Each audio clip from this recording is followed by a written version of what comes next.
ఇది soilless cultivation. Soilless cultivation ఏందంటే ఇందులో ఎక్కడ కూడా మనం మట్టిని వాడం.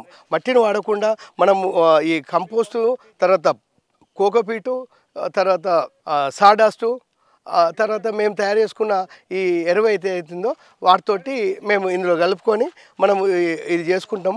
దీంట్లో 5 రకాల పంటలు మిగతా మనం భూమి మీద బెడ్ మీద అయితే ఎట్లా చేస్తున్నామో అట్లనే ఇందులో ఒకటి పెద్ద మొక్క, ఈ సైడ్కి వస్తే క్రీపర్ వస్తుంది, క్రీపర్ అటు పోతుంది, ఈ చుట్టేమో దుంపలు పెట్టినాము, మళ్ళీ దుంపల మధ్య ఆకుకూరలు పెడతాము, ఇట్లా ఈ పైన వచ్చేమో బుష్ క్రాప్ పెడతాం. ఇట్లా ఈ ఒకే చిన్న టబ్బు మీద ఒక 5 రకాల పంటల్ని మనము వేసుకుంటాము.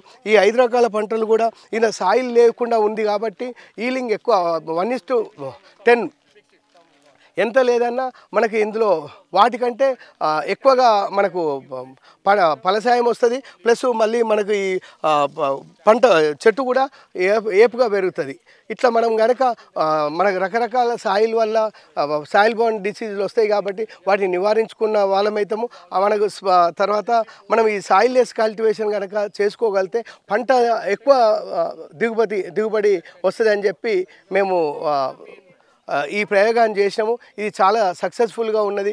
మిగతా వాటికంటే దీంట్లో 4 రెట్లు ఎక్కువగా పంట మన డబ్బులు కూడా వచ్చినాయి. అట్లా మేము దీన్ని మళ్ళీ బల్క్గా ఇంతకుముందు కొన్ని పెట్టి చూసినాము. ఇప్పుడు బల్క్గా ఒక 100 టబ్బుల్ని తయారు చేసి 100 టబ్బులతోటి మేము ఇప్పుడు ఇది చేస్తున్నాం. ఈ మోడల్ కనుక మనం టెర్రస్ గార్డెన్ మీద కనుక చేసుకోగలిగితే చాలా ఉపయోగకరంగా ఉంటుంది. టెర్రస్ గార్డెన్ మీద మన ఇంటి కోసమే అవసరాలకే కాకుండా మన అర్బన్ ఫార్మింగ్ కూడా మనం ప్రాచుర్యంకి వస్తాయి. మన పంటని మనం తినడమే కాకుండా ఇతరులకు కూడా మనము అమ్ముకునేంత వస్తుంది. మేము ఛాలెంజ్ చేసి ఈ ప్రాజెక్ట్ని చేస్తున్నాము. ఈ ప్రాజెక్టుని కనుక మనకు మన కాలనీలలో ఇళ్లలో కనుక ఇట్లా కనుక మనం ఒకే టబ్లో కనుక 5 రకాల పంటలు కనుక తీసుకోగలిగితే ఎంత లేదన్నా నెలకు మనం 15 నుంచి 20 వేల రూపాయల ఆదాయాన్ని మనము 2400 స్క్వేర్ యార్డ్స్ అంటే 250 గజాలు ఉన్న ఇంటిపైన మేము వస్తుందని చెప్పి మేము స్టడీ చేసినాము. దాని రిపోర్ట్ కూడా మేము దాన్ని ఇంప్లిమెంట్ చేసిన దాన్ని చెప్తున్నాము. ఇది కనుక మనం కనుక ప్రతి ఖాళీ ప్లేస్లో కనుక హైదరాబాద్ అవుట్స్కట్స్లో కానీ మిగతా పట్టణాల్లో కానీ ఖాళీ ప్లాట్లు ఎన్నో ఉంటున్నాయి. 200 గజాలు కనుక మనకి ఇట్లా కనుక చేసుకోగలిగితే ఎంత లేకున్నా 200 గజాలు 15,000 రూపాయలు మనం ఆదాయాన్ని సమకూర్చుకోగలుగుతాం. ఇట్లా కనుక చేసుకుంటే ఒకరికి ఉపాధి కూడా అవుతుంది. కాబట్టి మన ఇంట్లోకి మనకు పురుగు మందులు లేని తిండి తినగలుగుతాము. అదే మాదిరిగా పురుగు మందులు తిండి తినడము కాకుండా మనకు కనీసంగా చిల్లర ఖర్చులకు ఈ డబ్బుల్ని ఉపయోగపడతాయని చెప్పి మేము ఈ ప్రాజెక్ట్ని చేసినాము. ఈ ప్రాజెక్ట్ని ఇంప్లిమెంట్ కూడా సక్సెస్ఫుల్గా జరిగింది.